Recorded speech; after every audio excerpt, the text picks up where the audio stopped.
बिस्मिल्लाहिर्रहमानिर्रहीम रब्बी शरह ली सदरी व यस्सिर ली अमरी वहलुल उक़दतम मिन लिसानी यफ़क़हू क़ौली। अस्सलामु अलैकुम व रहमतुल्लाहि व बरकातुहू। नाज़रीन, इस्लाम चैनल उर्दू पर खुश आमदीद। मैं हूँ आपका मेज़बान मोहम्मद ज़ैन अब्बास और आप देख रहे हैं प्रोग्राम सेहत ज़िंदगी का सेगमेंट आस्क AGP। नाज़रीन, जैसा कि आप जानते हैं कि ये सेगमेंट स्पेशली डिज़ाइन किया गया है कि हम आपकी जो भी मेडिकल रिलेटेड इश्यूज़ हैं उनको सुने और उसका बेहतरीन जवाब प्रोवाइड करने की पूरी कोशिश करें। इस सेगमेंट में हमारे साथ हमेशा की तरह एक एक्सपर्ट डॉक्टर GP मौजूद होते हैं। आज हमारे साथ मौजूद हैं डॉक्टर साकिब महमूद, जो कि एक प्रैक्टिसिंग GP होने के साथ साथ प्रोफेसर का दर्जा रखते हैं और स्पेशल इंटरेस्ट है इनका डायबिटीज़ में और कार्डियोलॉजी में। डॉक्टर साहब अस्सलाम वालेकुम। वालेकुम सलाम। डॉक्टर साहब, आज की गुफ्तगू का आगाज़ मैं चाहूँगा क्योंकि आपका स्पेशल इंटरेस्ट है डायबिटीज़ में और कार्डियोलॉजी में, तो डायबिटीज़ के हवाले से कि क्योंकि डायबिटीज़ में बहुत सारे लोग हैं जो हमारी स्पेशली एशियन कम्युनिटी है वो इसमें मुब्तला भी है और ये और बहुत सारी बीमारियों को जन्म भी देती है। तो डायबिटीज़ का एक लाइफस्टाइल क्या होना चाहिए डायबिटिक पेशेंट का जनरली?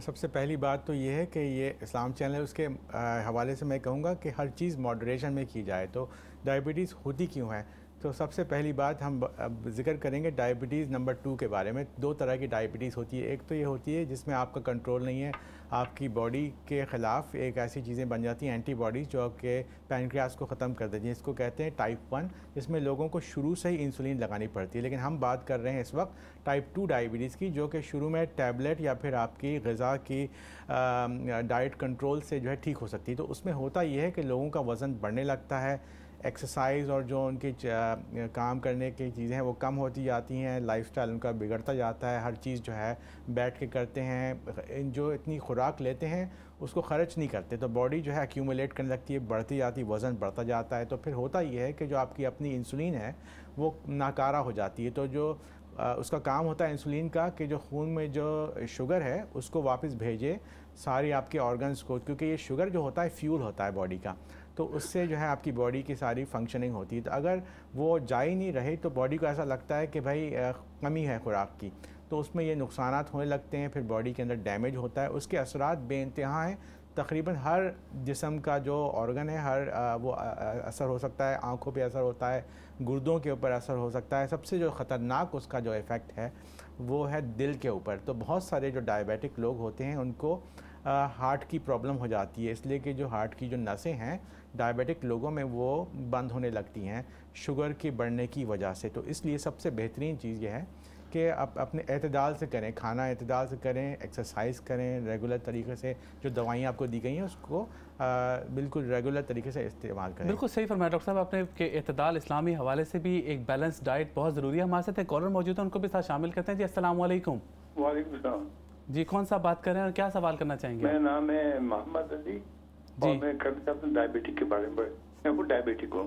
अच्छा जी, क्या सवाल करना चाहेंगे आप? डॉक्टर साहब ये मैं पूछना चाहता हूँ, मेरे को टाइप 2 डायबिटिक है जी, और तकरीबन 12 साल पहले मैं ट्रिपल बाईपास हुआ था, उसके बाद एकदम हो गई परेशानी से। जी जी।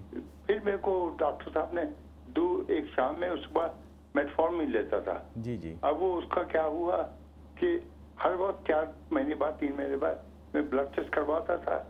ब्लड टेस्ट में आता था 41 42 पर वहाँ होता था।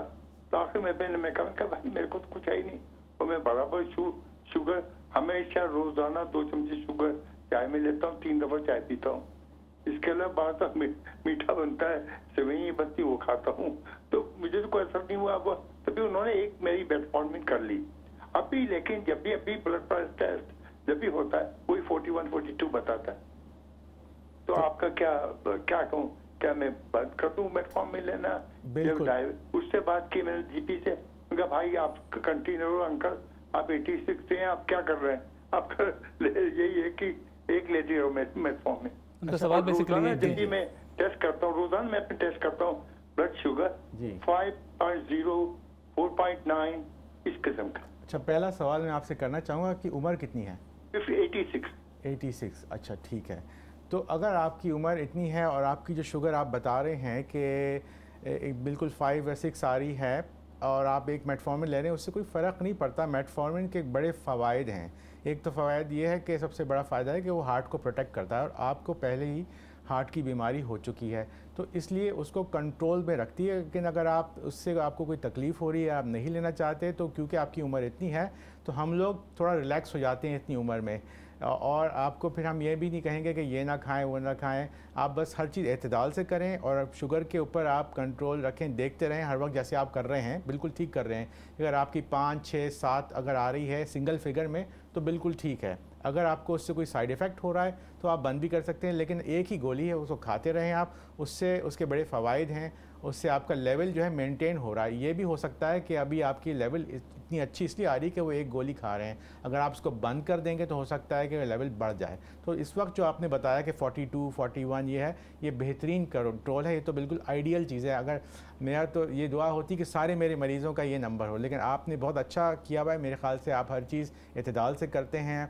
तो थोड़ी बहुत जो ये जो चीज़ें आप कर रहे हैं, इससे अगर आपका नुकसान नहीं हो तो आप करते रहें कंटिन्यू, बिकॉज आपका जो सबसे जो मेजरमेंट है जो आपका है बिल्कुल ठीक आ रहा है 5 से 6। और बिल्कुल मैं इसमें थोड़ा सा एम्फेसिस करना चाहूँगा कि ज़ाहिर है कि हम घर में एक डिवाइस इस्तेमाल करते हैं, और लेकिन अगर आप अपने जीपी के थ्रू जो टेस्ट करते हैं HbA1c जो है वो भी इंतहाई अहम है, क्योंकि जो घर के पास का डिवाइसेस कोलैबोरेटेड नहीं होती प्रॉपर तरीके से और उसका कई दफ़ा रिजल्ट एक्यूरेट नहीं होता। इसलिए एक्यूरेसी के लिए डबल चेक करने के लिए अपने जीपी के थ्रू अपना डायबिटीज़ का टेस्ट ज़रूर करवाएं। डॉक्टर साहब, अभी हम जिस तरह आपने बात की साइलेंट, हमारे पास डायबिटीज़ जो है बहुत सारे डायबिटिक पेशेंट्स हैं उनको साइलेंट डायबिटीज़ होती है, या वो ऐसे पेशेंट्स हैं जो अनडायग्नोज डायबिटीज़ है, वो किस तरह आइडेंटिफाई करें, या किस तरह बाज़ मैंने अपने पिछले एक्सपीरियंस में देखा, आपने एक दो दोस्तों को मिले, आपने कहा कि जी आपके वेट से मुझे लगता है कि आपको डेफिनेटली डायबिटीज़ हो सकती है। क्या ओवरवेट होना सिर्फ डायबिटीज़ की अलामत है, या और क्या ऐसे सिम्टम्स हैं या क्या ऐसे साइंस हैं जो हम घर में आइडेंटिफाई कर सकते हैं? तो सबसे बड़ी बात यह है कि जो टाइप 2 डायबिटीज़ है, ज़्यादातर लोगों को उसके सिम्टम नहीं होते, इसीलिए पूरी दुनिया में कहा गया है कि 50% के करीब लोग जो ऐसे हैं जो चल फिर रहे हैं उनको डायबिटीज़ है, उनको पता नहीं है, इसलिए कि इसकी अलामात सीधी सीधी नहीं आती हैं। उनकी डिफरेंट तरीक़े के उसके लोगों को अलामात होती हैं, जैसे कि थकन होती है हद से ज़्यादा, वज़न बढ़ने लगता है उनको, और उनको जो है जैसे कोई कट लग गया हाथ में तो वो हील नहीं होता, या बार बार इन्फेक्शन होने लगते हैं कि एंटीबायोटिक की ज़रूरत है। तो ये ओपन अलामात हैं कि ये आपको शुगर की बीमारी, ख़ास तौर पे अगर आपका वज़न बहुत ज़्यादा बढ़ा हुआ है। जो एक पहले कॉलर ने अभी फ़ोन करके बताया कि भाई हमको उसके बाद पता चला बाईपास के बाद कि डायबिटीज़, बामुमकिन ये है सूरत हाल कि उनको डायबिटीज़ थी कई अरसे से, उसकी वजह से उनको हार्ट की बीमारी हुई, और जब उनका पास बाईपास हुआ, उनका ये हुआ, तो उसके बाद उनको पता चला कि डायबिटीज़, क्योंकि उस वक्त उनके ब्लड टेस्ट हुए थे। तो बहुत सारे लोग डॉक्टर के पास नहीं जाते क्योंकि उनको लगता है कि कोई प्रॉब्लम है नहीं, ये चीज़ जो है आम चीज़ें हैं कि थकन हो रही है, और जो है अगर ये हील नहीं हो रही, कोई चीज़ इन्फेक्शन हो रही है, समझते हैं कि मामूली बात है। लेकिन अगर आपका वज़न है, दूसरी चीज़ें अगर आपकी फ़ैमिली में मौजूद है डायबिटीज़, तो बहुत मुमकिन है कि आपको भी हो सकती है, ख़ास तौर पे अगर आपके जो आपके खाने के अंदाज़ है और लाइफ़स्टाइल का अंदाज़ है, आप एक्सरसाइज नहीं करते हैं, वज़न भी बढ़ता जा रहा है, तो बहुत ज़्यादा मुमकिन है कि ये हो सकता है। बिल्कुल ठीक। डॉक्टर साहब, नाज़रीन को रिमाइंड करते चलें क्योंकि एक इंटरेक्टिव प्रोग्राम है, इसलिए आप लाइव कॉल्स के थ्रू कोई भी मेडिकल रिलेटेड सवाल कर सकते हैं, ज़रूरी नहीं कि डायबिटिक रिलेटेड हो। और अगर आपको फ़ोन करने में कोई मुश्किल है तो आप इंटरनेट के थ्रू सोशल जो हमारे साइट्स हैं, फेसबुक और इस्लाम चैनल के डायरेक्ट पेज के थ्रू भी कोई ना कोई मेडिकल रिलेटेड सवाल कर सकते हैं। डॉक्टर साहब, जिक्र किया कि जो डायबिटीज़ है वो और बहुत सारी बीमारियों को भी जन्म देती है, जिसने आपने कहा कि हार्ट को भी काफ़ी ज़्यादा अफेक्ट करती है, तो और क्या साइड रिस्क फैक्टर्स क्या हैं और क्या ऐसी चीज़ें हैं जो हम अपने लाइफस्टाइल को इम्प्रूव करके डायबिटीज़ को कंट्रोल कर सकते हैं? सबसे पहले तो यही उसी बात पे मैं दोबारा दोहराऊंगा कि हर चीज़ जो है वो आप एतदाल से करें।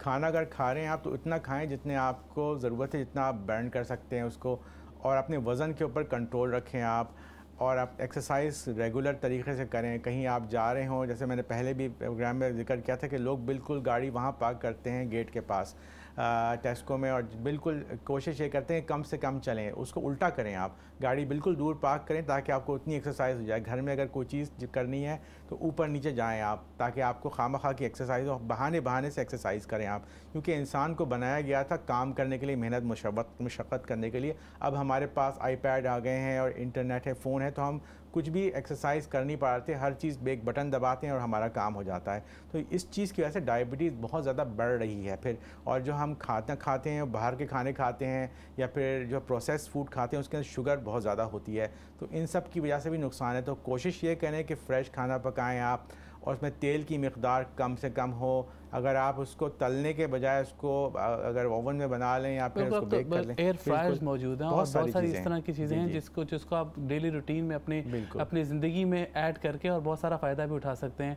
और क्या कहा जाता है कि हरकत में बरकत है, और जितनी ज़्यादा आप मूवमेंट करेंगे वो आपके लिए आसानियों का बायस बनेगी। ज़रा फिजिकल एक्टिवनेस बहुत ज़रूरी है। अगर आप बैठे रहेंगे एक जगह पे या फिजिकल मूवमेंट कम होगी तो यकीनन और बहुत सारी बीमारियों का बायस बनेगी। इसमें बहुत सारे लोगों को अक्सर जॉइंट्स की भी प्रॉब्लम होती है, मूवमेंट में प्रॉब्लम होती है। हमारे साथ एक कॉलर मौजूद है, उनको साथ शामिल करते हैं। जी अस्सलाम वालेकुम।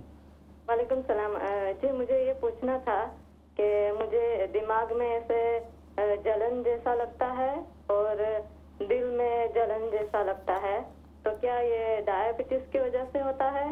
अच्छा, आपको हार्ट बर्न भी होता है या आपने कहा सिर्फ दिल में और साथ दिमाग में? नहीं, दिल में जलन जैसा होता है और दिमाग में। ओके, बिल्कुल ठीक है। सब की और सवाल करना चाहेंगे? साथ एक और कॉलर। दिमाग जो आप कह रही हैं, आप सर के हवाले से कह रही हैं ना कि आपके सर के हिस्से में जलन होती है? दिमाग में होता है और दिल में होता है। और दिल जो आप कह रही हैं कि ये सीने के कौन सी तरफ, सीधे हाथ तरफ या उल्टे हाथ? हाँ, हाथ में होता है, साइड में। कौन से साइड में? लेफ्ट साइड में, उल्टे हाथ? लेफ्ट साइड पे। तो देखें, इसकी कई वजूहात हो सकती हैं। अगर ये आपको लेफ्ट साइड में हो रही है तो दिल भी आपका उल्टी तरफ होता है। जी डॉक्टर साहब, हमारे साथ एक और भी कॉलर मौजूद है, उनको भी आपको कता कलामी के लिए उनको भी साथ शामिल करते हैं। जी अस्सलाम वालेकुम। वालेकुम सलाम व रहमतुल्लाह। जी मेरी बहन, क्या सवाल करना चाहेंगी? जी डॉक्टर साहब, मैं सवाल करना चाहती हूँ डॉक्टर साहब से कि मैंने ब्लड चेक करवाया था, मुझे डायबिटीज़ भी है और कोलेस्ट्रॉल, वो भी मैं गोलियाँ खाती हूँ जी। और मुझे ना विटामिन डी की बहुत कमी थी, तो उन्होंने मुझे दी है, वो जो कोर्स होता है उन्होंने दिया है, वो मैंने खाई है। लेकिन मैं आपसे सवाल ये करना चाहती हूँ कि अगर अपनी विटामिन डी को मेंटेन करने के लिए कौन सी गोली मुझे खानी चाहिए जो मैं एवरीडे कोई किसी फार्मेसी से लेकर खा सकती हूँ, या बच्चों की भी लो हो जाती है, बड़ों की भी, तो ये अगर बता दें तो प्लीज। जी बहुत अच्छा सवाल किया, इससे बहुत लोगों को फायदा होगा। बिल्कुल। ये तो सबसे पहले जो सवाल था डॉक्टर साहब के, हमारी एक बहन ने सवाल किया, उनको हार्ट बर्न और उनको दिमाग में जलन की फीलिंग होती है। बिल्कुल, तो ये हो सकती है कि ये डायबिटीज़ की अलामात हों। तो उससे पहली काम तो ये करें कि अपना शुगर का लेवल चेक करवाएं डॉक्टर के पास जाके, उनको बताएं कि ये अलामात हो रही हैं।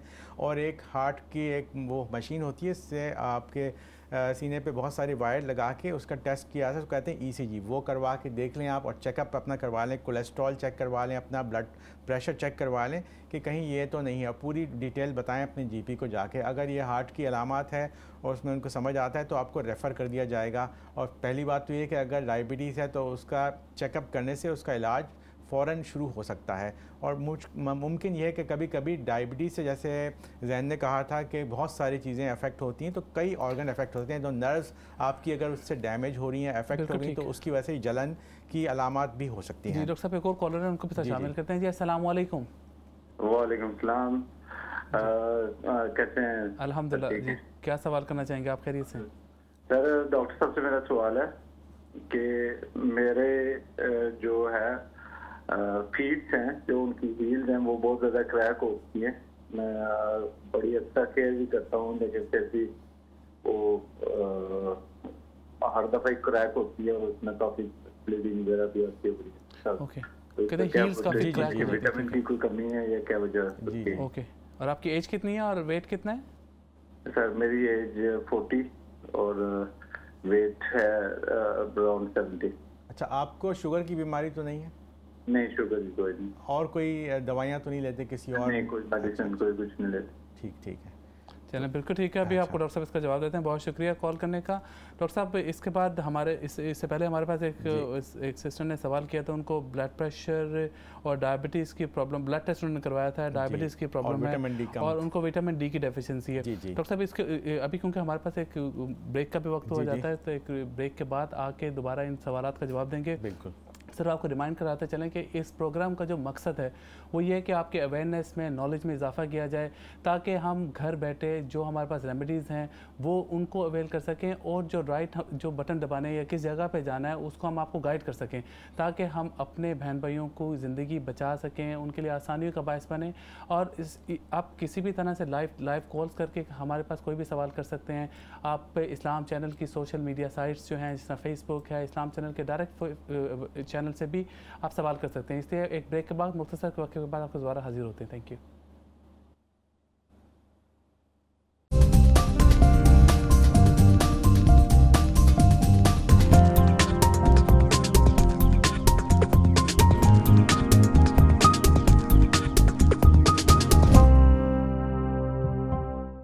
जी नाज़रीन, welcome back from the break. आप देख रहे हैं प्रोग्राम सेहत ज़िंदगी का सेगमेंट आस्क के जीपी, और हमारे साथ इस सेगमेंट में मौजूद हैं doctor professor Saqib Mahmood with special interest in diabetes and cardiology, और ये प्रैक्टिसिंग जीपी भी हैं। डॉक्टर साहब, ब्रेक पे जाने से पहले हमारी एक कॉल थी जिस पे सवाल किया गया था हमारी एक बहन ने कि उनको रिसेंटली ब्लड टेस्ट करवाया है और उनको डायबिटीज़ की प्रॉब्लम है और विटामिन डी की डेफिशिएंसी है, और उनको लगता है कि बाकी फैमिली मेम्बर्स को भी ये डेफिशिएंसी है।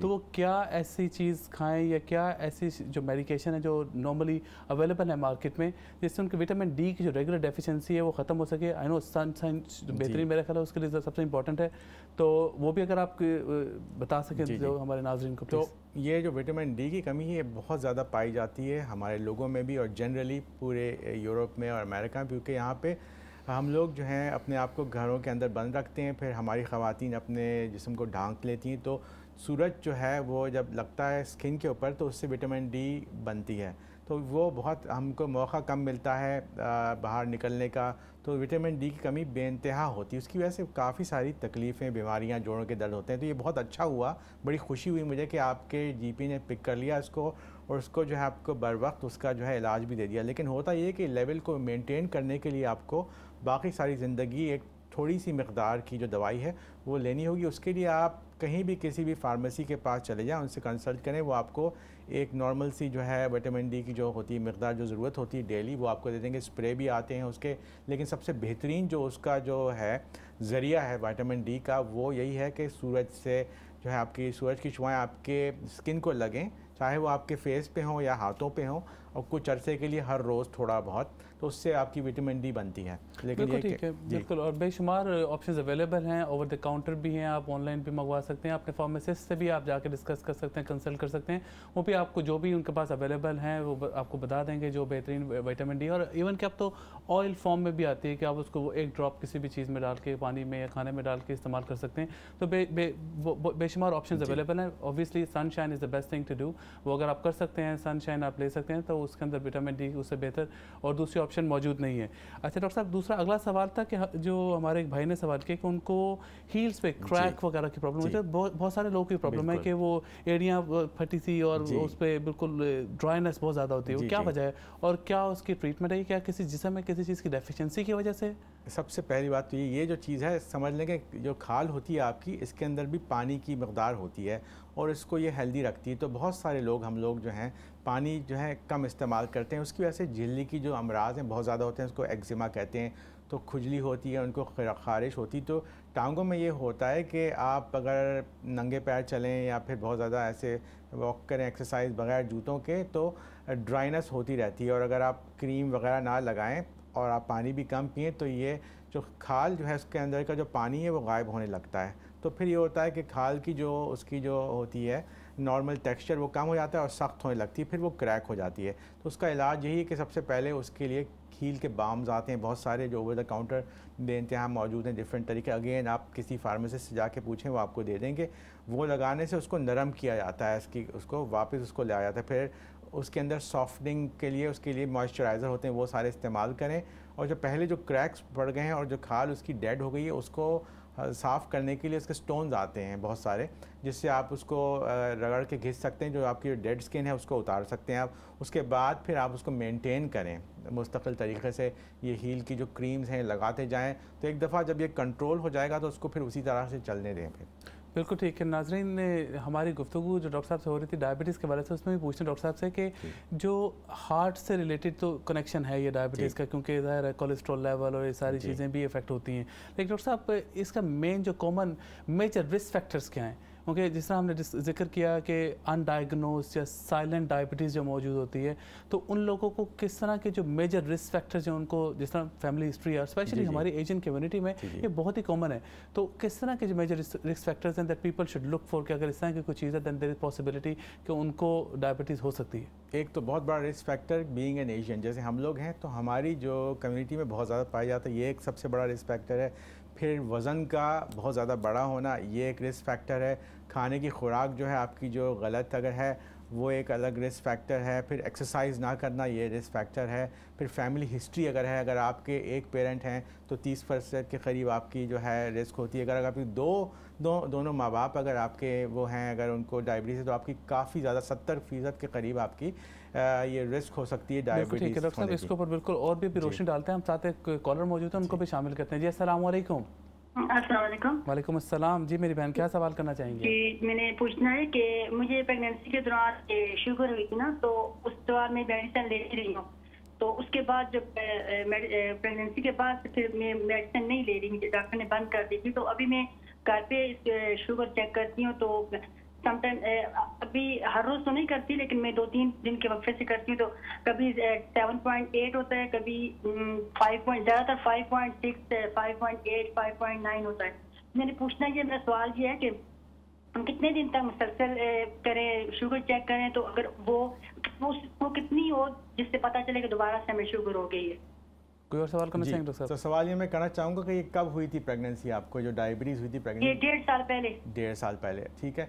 तो एक तो अच्छा, और दूसरी चीज़ है कि आपके जीपी ने कोई टेस्ट करवाया था जिसको कहते हैं HbA1c, जो एक होता है कि खून के ज़रिए किया था, नहीं ये मशीन के ज़रिए नहीं बल्कि वो भेजा जाता है ब्लड टेस्ट का सैंपल लेके, वो करवाया था आपका? ब्लड टेस्ट होते नहीं है मेरे, ब्लड टेस्ट। अच्छा, नहीं आपका डायबिटीज़ का जो टेस्ट है वो HbA1c एक टेस्ट होता है जो आपका जीपी करवाता है डायबिटीज़ के लिए ब्लड टेस्ट का सैंपल लेके। क्या आपने वो डायबिटीज़ का टेस्ट करवाया या आप सिर्फ जो घर में जो डिवाइस है वो चेक करती रही हैं? नहीं, वो टेस्ट अभी मेरा नहीं हुआ। चलिए बिल्कुल ठीक है, आपको डॉक्टर साहब इसका जवाब देते हैं। बहुत शुक्रिया डॉक्टर साहब। एक और सवाल कॉलर मौजूद है, उनको भी साथ शामिल करते हैं। जी अस्सलाम वालेकुम। अस्सलाम वालेकुम। वालेकुम अस्सलाम। मैं डॉक्टर से बात कर सकती? जी डॉक्टर साहब सुन रहे हैं आपके, क्या सवाल करना चाहेंगे?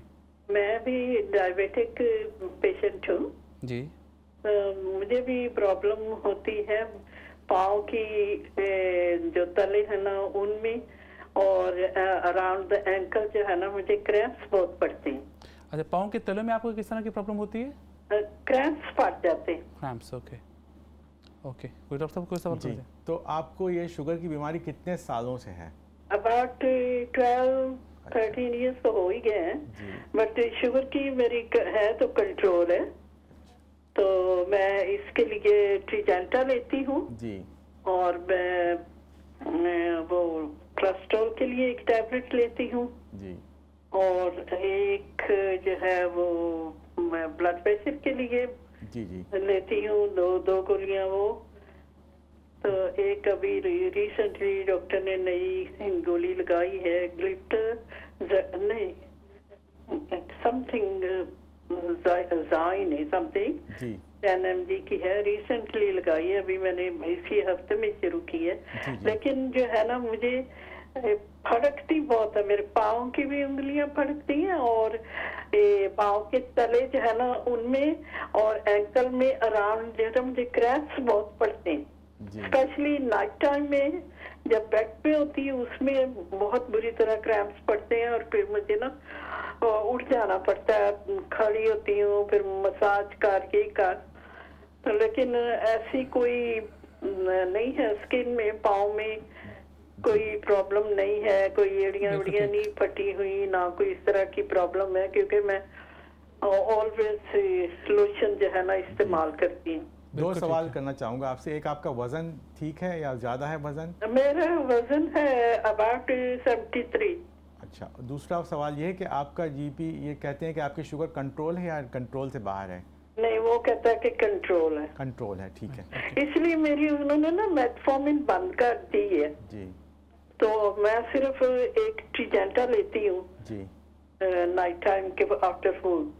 चलिए बिल्कुल ठीक है, बहुत शुक्रिया सवाल का आपके। डॉक्टर साहब अभी इसको बिल्कुल जवाब देते हैं। डॉक्टर साहब इससे पहले जो हमारे पास सवाल था वो कहते हैं कि जिनको डायबिटीज़ ड्यूरिंग प्रेगनेंसी, जिसको मेरे ख्याल जेस्टेशनल डायबिटीज़ कहा जाता है, वो हुई थी, तो लगता है ये कि उनको अभी तक डाउट है कि ये डायबिटीज़ कंटिन्यू हुई है या उनको ख़त्म हो गई हो, क्योंकि अक्सर ख़वातीन में कहा जाता है कि ख़त्म हो जाती है प्रेगनेंसी के बाद। तो अभी तक उन्होंने HbA1c टेस्ट तो नहीं करवाया, लेकिन उनका जो घर के जो टेस्ट हैं उसमें 5 to 6 या समटाइम 8+ उनकी डायबिटीज़ होती है, तो उनको क्या आप एडवाइस करना चाहेंगे? ठीक है, सबसे पहली बात तो ये है कि जिन लोगों को ख़वातीन को प्रेगनेंसी के दौरान डायबिटीज़ होती है, इसको जेस्टेशनल डायबिटीज़ कहते हैं, सारी ज़िंदगी उनको ये रिस्क रहता है कि किसी भी वक्त डायबिटीज़ हो सकती है, और अमूमन अगले 3 से 4 साल या 5 साल के अंदर डायबिटीज़ होने के चांसेस होते हैं। उसके लिए सबसे बेहतरीन चीज़ यही होती है कि ये जो टेस्ट होता है जो आपके जीपी करवाते हैं, ब्लड टेस्ट करवाएं, इसको कहते हैं HbA1c, और उसमें फिर आप पता करें कि नंबर क्या है आपका। अगर आपका 48 या 48 से ऊपर है तो इसका मतलब है कि आपको डायबिटीज़ हो गई है। जो आप घर में जो ब्लड शुगर चेक करती हैं, एक तो मशीन आपकी कभी कैलिब्रेट नहीं होती जैसे जैन ने कहा था पहले, या फिर डिफरेंट टाइम्स होते हैं। अगर आप उस टाइम पे करें जब आपने खाना नहीं खाया हुआ तो हो सकता है कि कम आए, लेकिन अगर आप उसको करें खाने के 1.5 घंटे के बाद और फिर देखें और फिर नंबर उसका अगर आ रहा है आपका डबल फिगर्स में, तो ये भी एक अलामत है डायबिटीज़ होने की। लेकिन बेहतरीन टेस्ट यही है कि जो मैंने अभी आपको बताया HbA1c टेस्ट करा लें, और सबसे बेस्ट जो टेस्ट होता है कि अर्ली पिकअप करने के लिए उसको कहते हैं ग्लूकोज टॉलरेंस टेस्ट। वो एक टेस्ट होता है जो अस्पताल में जाके करवाना पड़ेगा। उसमें तकरीबन 2 घंटे लगते हैं। आपका पहले खून लिया जाता है, पूरी रात को आप भूखे रह के जो है फास्टिंग, उसके बाद आपको एक दवाई वो एक जूस पिलाया जाता है। उसके 2 घंटे के बाद फिर एक और ब्लड टेस्ट लिया जाता है। उससे पता चलता है कि आपकी जो पैंक्रियास में कितनी कैपेबिलिटी है। तो कभी कभी ये होता है कि जो खाली फास्टिंग टेस्ट नॉर्मल आ रहा होता है, लेकिन जो आपने वो पिया है जूस, उसके बाद अगर आपकी शुगर बढ़ गई तो फिर आपको बड़ी अर्ली पिक किया जाता है। मेरा ख्याल है कि रेगुलरली ये टेस्ट या ड्यूरिंग प्रेगनेंसी भी ख़वातीन का करते ही हैं, बिकॉज आई नो मेरी अपनी मिसेस का उनका रेगुलरली जब भी प्रेगनेंसी हुई है तो उनको ये टेस्ट रेगुलरली ऑटोमेटिकली जो हॉस्पिटल की तरफ से किया जाता है। तो मे भी आपका ये टेस्ट ऑलरेडी हुआ, और अगर नहीं हुआ तो आप अपनी जीपी से मैं भी रिक्वेस्ट करके करवा सकती हैं, और अपना HbA1c टेस्ट ज़रूर करवाएं ताकि एटलीस्ट आपको क्लियर हो जाए कि ये डायबिटीज़ के चांसेस हैं या नहीं है। डॉक्टर साहब, अगला सवाल ये था कि वो कहते हैं कि जी उनको डायबिटीज़ है पिछले 12-13 साल से, लेकिन उनको भी जो पाँवों में तो क्रैम्प्स की जो प्रॉब्लम है और उनको एक्चुअल मसल्स में क्रैम्प्स वगैरह की प्रॉब्लम रहती है। बहुत सारे लोगों की प्रॉब्लम होती है डॉक्टर साहब, क्योंकि स्पेशली हम लोग आम सोचने होता है कि कोई वीकनेस है जिसमें मसल्स का पुल हो गई या कोई क्रैम्प्स वगैरह के। हमारे साथ कॉलर मौजूद है, उनको भी साथ शामिल करते हैं। जी अस्सलाम वालेकुम। वालेकुम सलाम जी, क्या सवाल करना चाहेंगे?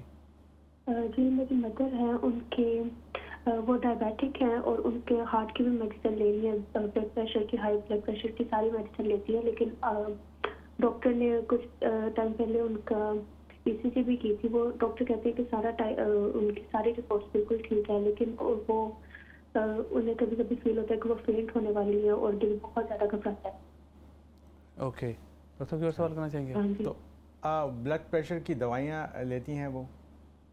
जी जी। अच्छा, और वो रेगुलर चेक करवाया जाता है ब्लड प्रेशर उनका?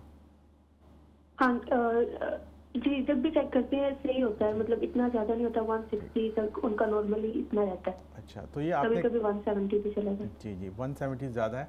ये जो फेंट आप कहती हैं, ये बेहोश होती हैं, किस तरह होती है? उनको कोई अलामत आती है? नहीं, बेहोश होती नहीं है, लेकिन वो डिजी उन्हें फील होता है चलते हुए, फिर वो बैठ जाती है। अच्छा, ऐसे। ठीक है जी, ठीक है, चलिए बिल्कुल ठीक है, बहुत शुक्रिया डॉक्टर साहब। आपके सवाल का भी जवाब देते। डॉक्टर साहब से पहले जो हमारी बहन का सवाल था क्रैम्प्स वाला, उनका पहले जवाब देते। ठीक है, तो पहली बात तो ये कि जिनको डायबिटीज़ कोई 10 से 12 साल तक के दौरान की होती है तो उनको बहुत सारे कॉम्प्लिकेशंस ऑलरेडी डेवलप हो सकते हैं। तो हो सकता है कि ये नर्व की कोई जैसे कॉम्प्लिकेशन हो जाती है, उसको हम न्यूरोपैथी कहते हैं, उसकी वजह से भी हो सकता है। लेकिन अमूमन ये है कि इसकी दूसरी वजूहत भी हो सकती हैं अलावा डायबिटीज़ के, जैसे कि विटामिन डी की कमी है, या फिर एक और विटामिन होता है उसको विटामिन B12 कहते हैं, उसकी कमी की वजह से हो सकता है। कभी कभी जो बॉडी के अंदर सॉल्ट होते हैं जैसे कि पोटेशियम होता है, उसकी कमी की वजह से हो सकता है। तो उसकी कई वजूहत हैं, ज़रूरी नहीं है कि ये डायरेक्टली ये डायबिटीज़ की वजह से, ख़ास तौर पे जब आपने कहा कि मेरी शुगर जो है वेल कंट्रोल्ड है, तो ये अनलाइकली है कि डायबिटीज़ की वजह से ये अलामत है। इसकी कोई और भी वजह हो सकती है, तो उसका लिए आपको कंसल्ट करना चाहिए जीपी से और पता करवाना चाहिए कि और कोई चीज़ की कमी तो नहीं है फिर, या फिर कभी आयरन की भी कमी होती है, उसकी वजह से भी हो सकता है। तो बहुत सारी उसकी अलामत हैं, तो वो देखने के बाद फिर उसका सही इलाज हो सकता है। डॉक्टर साहब, किस तरह से जीपी क्या उसमें ब्लड टेस्ट करते हैं? ब्लड टेस्ट से पता चल सकता है। ओके, उसमें कोई भी अगर विटामिन की डेफिशिएंसीज हैं या कुछ, तो ये जो टेस्ट हैं ये इजीली एक्सेसिबल है कि जीपी इजीली करवा देते हैं? बहुत आराम से हो सकते हैं। बिल्कुल ठीक है, चलें आप अपने जीपी से रब्ता कीजिए, और बिल्कुल अगर आप अपना ब्लड टेस्ट करवा के अगर विटामिन की कोई डेफिशिएंसी है, ताकि एटलीस्ट ये क्लियर हो जाए कि डायबिटीज़ की वजह से है या कोई और विटामिन की डेफिशिएंसी की वजह से, और उसका फिर राइटली ट्रीटमेंट किया जा सके। एक और कॉलर मौजूद है, उनको भी शामिल करते हैं। जी अस्सलाम वालेकुम। वालेकुम अस्सलाम, मैं मेमना अली बात कर रही हूँ। जी, क्या सवाल कर जाएगी? कैसी हैं आप? खैरियत से हैं? मैं मेमना बात कर रही हूँ। मेरा मसला ये है कि मुझे हाई ब्लड प्रेशर तकरीबन 8-9 साल से कंटिन्यू रह रहा था। तो मैं उसके डॉक्टर जीपी ने मुझे दवाई स्टार्ट कर दिया था ब्लड प्रेशर की, और बाइसेपरल हार्ट की भी उन्होंने, क्योंकि हार्ट बीटिंग बहुत ज़्यादा हो जाती थी। उसके बाद में मेरे साथ ये होने लगा कि मैं वक्तन फौक्तन गिर जाने लगी। 2-3 मिनट के लिए मुझे पता ही नहीं होता था, एकदम मैं गिर जाती थी। उस पर भी डॉक्टर ने मेरा काफ़ी वो लिया, एंजियोग्राफी किया, वो किया। उन्होंने कहा नहीं, सब क्लियर है, सब क्लियर है। एक दिन ऐसा हुआ कि मैं बुरी तरीके से गिर गई। गिरने के बाद मेरा हार्ट बीटिंग जो है 45 पे आ गई और ब्लड प्रेशर इतना हाई हो गया 3 दिन तक कंटिन्यू, क्योंकि वीकेंड था तो डॉक्टर को हम कांटेक्ट नहीं कर सके। जब मंडे मॉर्निंग जीपी को हमने कांटेक्ट किया तो उसने कहा फौरन इमरजेंसी में लेकर चले जाएं इनको। जब इमरजेंसी में गए तो उस वक्त भी हार्ट बीटिंग का उन्होंने काफ़ी मुझे कोशिश किया कि हार्ट बीटिंग बढ़े, तो बढ़ी नहीं रही थी, 45 पे आके स्टक होगी 3 दिन तक। उस पर उन्होंने मुझे पेसमेकर लगा दिया। पेसमेकर के बाद कंट्रोल हो गई, हार्ट बीटिंग भी कंट्रोल हो गई, ब्लड प्रेशर भी कंट्रोल हो गया। और उन्होंने मुझे बहुत हाई डोजेस उसकी ब्लड प्रेशर की और बाइसेपरल सुबह 5 शाम 5 कंटिन्यू रखने के लिए कहा, मगर मैंने बाइसेपरल कम कर दिया इस वजह से क्योंकि दोपहर के टाइम मेरा ब्लड प्रेशर बिल्कुल इतना लो हो जाता है, मुझे चक्कर शुरू हो जाती है। अब सवाल ये हो रहा है कि मेरे दोनों पैरों में इतनी सख्त तकलीफ कि वो क्या होता उसका वेरिकोस वेन हो गए हैं। फिर उन्होंने मुझे हैमस्मिथ हॉस्पिटल भेजा। मैं आपसे ये पूछना चाह रही हूँ, आप मुझे अपनी एडवाइस करें कि वो कह रहे हैं कि ऑपरेशन की जरूरत है क्या? ऑपरेशन कौन सा ऑपरेशन कहते हैं वो? तो कौन सा कहते हैं उनको? Varicose when. ओके, डॉक्टर साहब कोई और सवाल करना चाहेंगे? हाँ, तो जो आपकी जो वो फेंट होने की जो अलामत थी वो ठीक हो गई है ब्लड प्रेशर की दवाई कम करने से, या वो भी अभी चल रहा है? सवाल आपका एक तो उसके लिए था, पहला सवाल तो वो ठीक हो गया आपका जो ब्लड प्रेशर बिल्कुल लो हो जाता? ब्लड प्रेशर तो वैसे कम हो गया। ठीक है। ओके, नहीं वो कह रहे हैं कि ब्लड प्रेशर कम होने के बावजूद आपने मेडिसिन अपनी कम की है, उसके बावजूद आपको फेंट होने की कोई अभी भी फीलिंग्स होती हैं? मेरा ख्याल कॉल ड्रॉप हो गई। एक और कॉलर मौजूद है, उनको भी साथ शामिल करते हैं। जी अस्सलाम वालेकुम।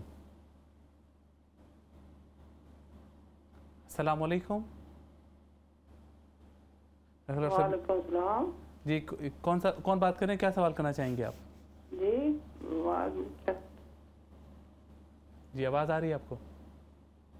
जी मैं डॉक्टर साहब से बात करनी है। जी डॉक्टर साहब सुन रहे हैं आपको, बोलिए। डायबिटीज है जी, क्या सवाल करना चाहेंगी आप? डायबिटीज कंट्रोल नहीं हो रही, खून की कमी है।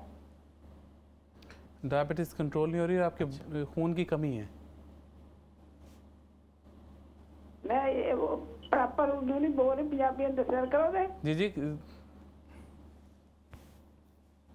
जी जी तो ताड़ी एज कितनी है ये? जी मैं वही पूछने, मैं टैबलेट भी बहुत खाती हूँ। अच्छा चलो बिल्कुल ठीक है, तो दसते हैं। डॉक्टर साहब वो कहते हैं कि उनको जो डायबिटीज़ है वो कंट्रोल नहीं हो रही, लेकिन सबसे पहले जो हमारा इससे पहले सवाल था उनको क्रैम्प्स की जो प्रॉब्लम है, जी जी उनको डायबिटीज़ और वो तो बता दिया था, उनको बता दिया, बिल्कुल ठीक है। डिजीनेस वाला जो था, हाँ बिल्कुल, इससे अगला था कि उनको फेंटिंग ECG वगैरह की है और सारा कुछ, उसके बावजूद उनको ये जो डिजीनेस की प्रॉब्लम है, उनका heart rate blood pressure sometime 170+ रहता है। तो वो जो है अगले कॉलर ने एक तरह से आपका जो है आंसर दे दिया है। तो हो सकता है कि जो आपकी फेंटिंग की जो अलामत है, इसका मतलब ये है कि हार्ट के अंदर जो है कुछ वो है ट्रांसमिशन में ब्लॉकेज है, तो हार्ट रेट बिल्कुल कम हो जाती है, इसलिए फिर एकदम से चक्कर आते हैं, वो गिर जाती हैं। तो उसका भी एक मॉनिटर होता है, अस्पताल में लगाया जाता है, इससे ये पिक करते हैं कि कभी नींद में आपकी हार्ट रेट बिल्कुल कम हो गई, 40 के करीब हो गई है, या बिल्कुल उसमें कोई गैप्स आ जाएँ, तो उन लोगों को फिर वो कहते हैं कि ये हार्ट ब्लॉक की प्रॉब्लम है। और वो बिल्कुल अलग होती है, जैसे जो आपके खून की जो दौरान है उससे ताल्लुक़ नहीं है, इसका एक इलेक्ट्रिकल सर्किट होता है हार्ट के अंदर, उससे ताल्लुक़ है। उसका इलाज सिर्फ़ और सिर्फ यही है कि अगर वो डायग्नोज हो जाए तो पेस मेकर लगा दिया जाता है, जैसे कि अगले कॉलर का हुआ था, बिल्कुल इसी किस्म की अलामात हुई थी, हार्ट रेट नीचे हो गया था, फेंटिंग हो रही थी, उनको फिर पिकअप कर लिया गया कि हार्ट रेट ऊपर नहीं जा रही और 40 के करीब है, उनको पेस मेकर लगाने के बाद ठीक हो गया था। तो ये चीज़ बहुत ज़रूरी है। दूसरा, जो चक्कर आते हैं उसकी एक और अलामात भी हो सकती हैं कि हार्ट की जो रफ्तार है एकदम से बहुत इरेगुलर हो जाए और बहुत तेज़ हो जाए। इसको हमने एक प्रोग्राम भी किया, उसको कहते हैं एट्रियल फिब्रिलेशन, और ये काफ़ी संगीन मामला है। इसका बहुत बर वक्त इसको इलाज करना चाहिए, क्योंकि इसकी वजह से स्ट्रोक की भी अलामत हो सकती है। तो सबसे पहले ये है कि आप वापस अपने GP के पास जाके कंसल्टेशन करें। और अगर ये मुमकिन हो तो इसको रेफ़र करवा लें, क्योंकि इसके लिए एक दफ़ा ईसीजी करने में ये पिकअप नहीं होता है। कभी कभी इसके लिए हार्ट के मॉनिटर लगा के घर भेज दिया जाता है मरीज़ों को 2 से 3 दिन के लिए, फिर उसको कैच करते हैं। बिल्कुल ठीक है, बिल्कुल ईसीजी पे भी और बात करें, क्योंकि अक्सर लोग समझते हैं कि ईसीजी एक दफ़ा ठीक आ गई तो बिल्कुल ठीक है, उसको भी बात करेंगे। हमारे साथ 2 कॉलर मौजूद हैं, उनको भी शामिल करते हैं। जी अस्सलाम वालेकुम। जी वालेकुम सलाम।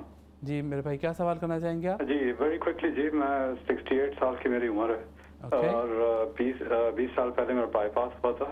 8 साल पहले मेरा 3 स्टेंट्स लगे थे। सितंबर में 2 स्टेंट्स और मजीद लगे थे और अभी लास्ट वीक उन्होंने 2 स्टेंट्स जो हैं वो पता चला अंडर एक्सपैंडेड से एक्सपैंड किया था।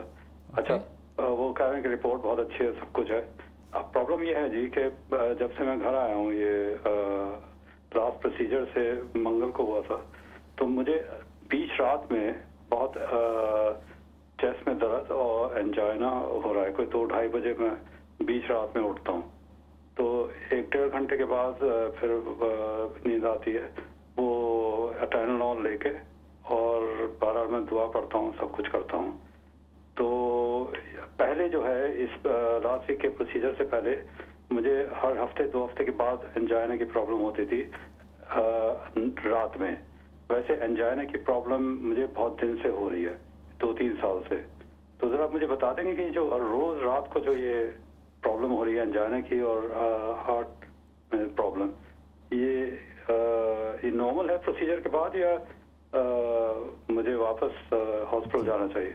पहली मैं 1-2 सवाल करना चाहूँगा कि पहले मुझे डिस्क्राइब करें कि आप कह रहे हैं एंजाइना, तो होता क्या है? आपको सीने में हैवीनेस फील होती है या जकड़न फील होती है, कंस्ट्रिक्शन, या फिर ये कि कंस्ट्रिक्शन होती है जी? अच्छा जी, दिन में तो चलो ठीक है, अगर मैं रश कर रहा हूँ तो वो कंस्ट्रिक्शन हो जाए अंडर स्ट्रेस तो वो तो ठीक है, मगर रात को जो होती है सोते हुए वो उसमें जरा मुझे कंसर्न है जी। अच्छा, और एक्सरसाइज करने से ये अलामत होती है बगैर एक्सरसाइज?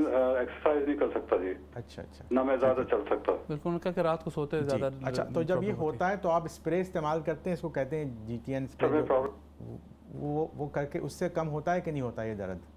माइग्रेन हो जाता है। अच्छा, वो नहीं आप इस्तेमाल करते हैं, ठीक है।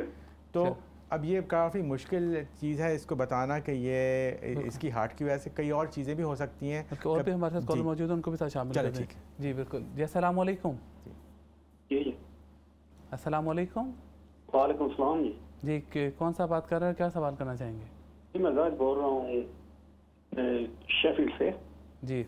तो मैं तकरीबन 1 साल से ज़्यादा हो गया ये केज मैंने पसलियों के जो दर्द पसलियों के केज में दर्द होता है, मिडल में ज़्यादा होता है और वज़न उठाऊँ तब ज़्यादा बढ़ जाता है। तो मैंने चेक कराया था डॉक्टर से, पहले तो बस 2-3 दफ़ा गया, चेक किया, नॉर्मल उन्होंने चेक किया, थोड़ा सा मैंने जोर लगाया फिर, तो फिर उन्होंने कुछ टेस्ट लिया, आर्थराइटिस का टेस्ट भी लिया तो वो भी नॉर्मल है। और इसके अलावा उन्होंने हेल्थ चेक किया लंग्स की और हार्ट की, वो भी ठीक है। तो फिर मैंने दोबारा कहा कि चेक करें कोई इंजरी ना हो, तो उन्होंने एक्सरे वगैरह किया। रिसेंटली मैंने अभी डॉक्टर ने तो रिंग नहीं किया, लेकिन मैंने चेक किया, रिजल्ट वो भी नॉर्मल है एक्सरे का भी। तो आप कुछ बताएंगे कि? ओके, आप कहते हैं कि आपकी पसलियों की जो केज है उसमें पेन होती है। बिल्कुल आपको जवाब देते हैं, एक और कॉलर मौजूद है, उनको भी शामिल करते हैं। जी अस्सलाम वालेकुम। अस्सलाम वालेकुम। जी अस्सलाम वालेकुम। कॉलर आपको आवाज़ आ रही है? मेरा ख्याल है डॉक्टर साहब की लाइन ड्रॉप हो गई है। हमारे साथ जो पहले से सवाल था उनको जो बताया कि जिनको पेस मेकर लगाया गया है, हाई ब्लड प्रेशर की प्रॉब्लम थी और हार्ट की प्रॉब्लम है, तो उनको क्या जवाब देना चाहिए? वो तो देखिए बाईपास वाले के जवाब देना, जिनका अभी बाईपास हुआ तो स्टेंट लगे थे। हाँ बिल्कुल बिल्कुल, उन्हीं का जवाब देता हूँ। बिल्कुल, तो वो ये है कि अब इसमें कभी कभी ये भी होता है कि प्रोसीजर करने के बाद वो स्टेंट फिर दोबारा ब्लॉक भी होता है। तो और अगर ये कार्डियक प्रॉब्लम है तो इसके लिए फिर वापस जो आपके जो कार्डियोलॉजिस्ट हैं उनसे कंसल्ट करें। सबसे जो इम्पॉर्टेंट चीज़ यही है कि इसको एक्सक्लूड करना है कि ये कार्डियक पेन है कि नहीं, क्योंकि कभी कभी ये लोगों को ये एक साइकोलॉजिकल वो भी हो जाता है कि भाई सारे दर्द जो हैं वो दिल के हैं। कभी कभी ये नहीं होता है कि जो दिल में जैसे सीने में दर्द है वो हार्ट का ही हो, और भी अलामात होती हैं जैसे कि एसिड की वजह से जिसको कहते हैं इंडिजेशन, ख़ासतौर पे रात के वक्त में, और वो दर्द जो बग़ैर किसी हरकत करने के आए तो उसकी ये भी अलामात होती है कि एक आदमी रात में खाना खाया और फिर उसका जो तेज़ाब है एसिड का वो पीछे आता है और रात को फिर आँख खुलती है, उससे दर्द होता है। तो ये भी हो सकता है। तो पहली चीज़ तो ये है कि सबसे पहली चीज़ इसको एक्सक्लूड करना है कि ये हार्ट का पेन है कि नहीं है। अगर तो सारी आर्टरीज आपकी खुली हुई हैं, वो बंदी हुई हुई हैं, जो एक कोई बहुत आराम से टेस्ट करवा के वो पता लगा सकते हैं, तो फिर ये बिल्कुल ख़तरे की बात नहीं। फिर ये इस पर कॉन्सनट्रेट किया जा सकता है कि ये इंडिजेशन का मसला तो नहीं है कि एसिड का मसला। बिल्कुल, इस पर रिफ्लेक्स के ऊपर एक प्रोग्राम भी किया था, बल्कि अगर आप लास्ट प्रोग्राम देखें तो उसके ऊपर आपको इस पर डिटेल इन्फॉर्मेशन भी मिल सकती है। डॉक्टर साहब, आपसे 2 कॉलर और मौजूद हैं। जी अस्सलाम वालेकुम। जी वालेकुम अस्सलाम। जी, क्या सवाल करना चाहेंगे आप? जी मेरा क्वेश्चन है मेरे वालिद साहब के लिए। मेरे वालिद साहब की एज है 68 इयर्स ओल्ड। ओके। और बेसिकली 56 में उनको, जब वो 56 इयर्स के थे तो उनका बाईपास ऑपरेशन हुआ था बेसिकली। उसके बाद 1 ईयर बिफोर, लाइक 67 जब उनकी एज, तो उन्हें दोबारा बेसिकली हार्ट अटैक हुआ था, लेकिन उन्होंने बेसिकली किसी किस्म का स्टंट नहीं उसमें डाला। तो वो बेसिकली इस टाइम पाकिस्तान है, लेकिन वो विजिट करना चाह रहे हैं 2 मंथ के लिए यूके में। तो मैं सिर्फ आपसे ये पूछना चाह रहा हूँ कि वो बेसिकली वो ट्रैवल करने के काबिल है, और इन केस अगर कोई इमरजेंसी हो जाती है, उनको हॉस्पिटलाइज करना पड़ता है, तो उसके लिए क्या बेसिकली प्रोसीजर है यहाँ पे? उसके लिए क्या मतलब वो इमरजेंसी कवर होगी उनके विजिट में, या ये चीज़ मैंने इस वक्त वो इस मुल्क में है, वो पाकिस्तान जाना चाहते हैं?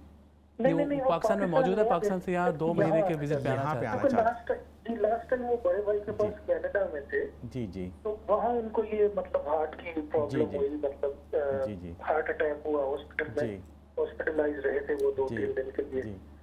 लेकिन उन्होंने किसी किस्म का स्टंट नहीं डाला था। उन्होंने कहा था कि वो बेसिकली हार्ट अटैक होने के 2 दिन के बाद वो ऑब्वियसली, या हार्ट अटैक जिस टाइम हो गया था, फिर उसके बाद वो एक तो एज उनकी ज़्यादा थी, कुछ डायबिटीज और इस तरह के मसाइल थे, तो उन्होंने स्टंट डालना मुनासिब नहीं समझा, तो वो मेडिसिन के साथ ही मतलब चल कर रहे हैं।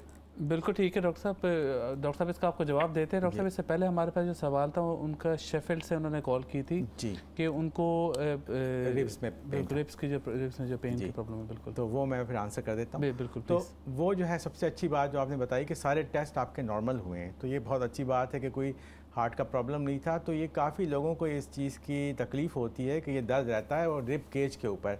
तो ये याद रखें कि जो दर्द जिसको आप छू के फील कर सकते हैं वो हार्ट का पेन नहीं हो सकता।